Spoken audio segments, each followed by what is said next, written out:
काळ बोले चिपळीला नाच माझ्या संग, देवाजीच्या दारी आज रंगला अभंग. दर्शक हो नमस्कार, मी दत्तात्रय गुरव. मी उभा आहे आदिशक्ती मुक्ताईच्या पंढरपुरातील मठामध्ये. आपल्यासोबत बातचीत करण्यासाठी मुक्ताई संस्थांचे विश्वस्त आहेत भैयासाहेब. भैयासाहेब, काय सांगाल? आपला हा पालखी सोहळा आहे, आज पंढरीमध्ये विसावलेला आहे. कशी परंपरा आहे या पालखी सोहळ्याची? आदिशक्ती श्री संत मुक्ताईचा पालखी सोहळा 24 जूनला मुक्ताईनगर कोथळे येथून निघाला. त्या दिवशी मुक्ताई पालखी बाहेर पडतो, प्रचंड पाऊस त्या ठिकाणी झाला. आशादायी वातावरण झालं.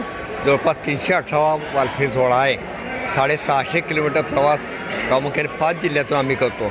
जळगाव, बुलढाणा, जालना, बीड, धाराशिव आणि सोलापूर. अतिशय राज्य शासनाने यावेळेस जाणीवपूर्वक प्रत्येक वारकऱ्याची सेवा कशी करता येईल याकरता अन्न, निवारा आणि आरोग्य याकरता काळजी घेतली. पिण्याच्या पाण्याचे टँकर दिलेत. मोबाईल टॉयलेट दिल्यामुळे तरुण वारकऱ्यांची संख्या त्या ठिकाणी प्रचंड वाढलेली आहे. काल मुक्ताईचं स्नान चंद्रभागेमध्ये झाल्यानंतर देखील पाऊस झाला. ज्या ज्या गावामध्ये आम्ही गेलो मुक्ताईसोबत त्यावेळेस पाऊस झालेला आहे. अतिशय शेतकऱ्यामध्ये आनंदाचं वातावरण आहे. हे वर्ष सुख समृद्ध जावो एवढी मुक्ताई चरणी प्रार्थना करतो. प्रामुख्याने उद्या दशमीला आदिशक्ती मुक्ताई चारी भावंडांना संतांना घेण्याकरता वाखरीला सामोरे जातील. मुक्ताईची पालखी महाराष्ट्रात सर्वात आधी निघते आणि सर्वात आधी पंढरपूरला पोहोचते. आणि उद्या मुक्ताई सर्व संतांच्या सामोरे जाऊन बहीण भावंडांना एकत्र घेऊन पंढरपूरमध्ये दाखल होतील. तो सोहळा पाहण्याकरता वारकरी आतुर असतात. गेले 28 दिवस प्रवास केल्यानंतर तो सोहळा पाहायचा. विठ्ठलाचं दर्शन ही आस लागलेली आहे. ते विठ्ठलाचं दर्शन घ्यावं जेणेकरून वर्षभर सुख समृद्धी आपल्याला मिळेल ही अपेक्षा प्रत्येकाची असते. भैयासाहेब, आपल्या मानाच्या 7 पालख्यांमध्ये आदिशक्ती मुक्ताईच्या पालखी सोहळ्याचे अनन्य असं महत्त्व आहे. आणि आधी मुक्ताबाई समोर जाता आणि त्यांना घेऊन पुढे येता. या सोहळ्याबद्दल कसं वर्णन कराल? हा सोहळा अतिशय जुना पारंपरिक आहे.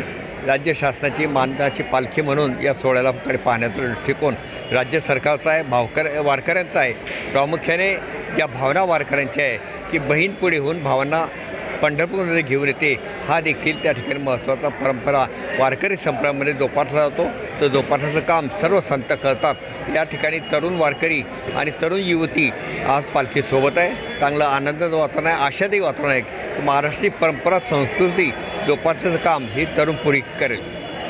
एकादशी दिवशीसुद्धा एकनाथ ज्ञानेश्वर माऊलीकडून बहिणींसाठी साडी चोळी दिली जाते. हाही कार्यक्रम आपल्या या मठामध्ये होतो. खरं म्हणजे कालच साडी चोळी दिली जाते, परंतु ते फार गर्दी असल्याकारणाने त्रयोदशीला ज्ञानेश्वर माऊलीच्या पादुका आदिशक्ती मुक्ताईच्या या मठामध्ये येतात.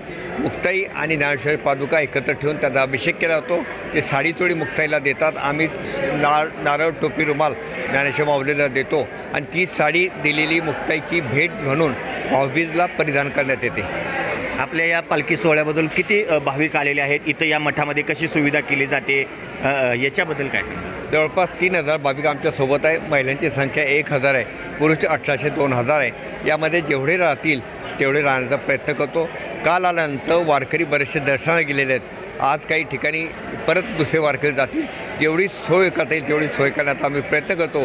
परंतु गैरसोय झाली असं कोणी वारकरी म्हणत नाही, कारण त्याला आशा विठ्ठलाची दर्शनाची आहे. आज प्रचंड गर्दी आहे. राज्य शासन मदत करत आहे, परंतु आपली जबाबदारी आहे की आपली सुरक्षितता आपण केली पाहिजे. खरोखरच विठ्ठलाच्या दर्शनाची जी आशा आहे ही भाविकांना या ठिकाणी लागलेली आहे. अगदी हरिनामाच्या जयघोषाने पंढरपूर नगरी ही दुमदुमून निघालेली आहे.